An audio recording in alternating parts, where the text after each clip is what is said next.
Hello viewers, నేను Mrs Rehanma Khader. Welcome to my YouTube channel Rehanma simple life. Ramzan నెల start అయింది కదండి. అందరూ ఉపవాసాలు ఉంటున్నారు. నేను కూడా అలానే ఉపవాసం ఉన్నాను ఈరోజు సండే కాబట్టి మా ఇంట్లో అందరం ఉన్నాం ఉపవాసం. పిల్లలు కూడా ఉంటాను అని అన్నారు.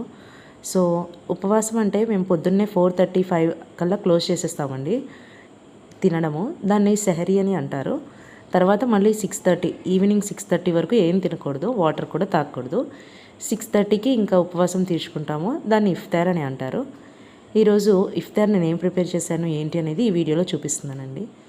ఇఫ్తార్లో మేము ఎక్కువ ఫుడ్ అనేది ఆయిల్ ఫుడ్ అవి తినమండి ఎక్కువగా.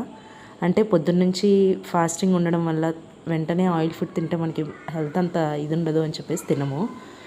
అందుకని ఇలాగ లెమన్ వాటర్, సబ్జా సీడ్స్ నానబెట్టుకొని లెమన్ వాటర్ చేసుకొని ఆ లెమన్ వాటర్ ఖర్జూరం అండ్ స్వీట్ కార్న్ చేశాను ఈరోజు. అది గంజి కూడా చేశాను.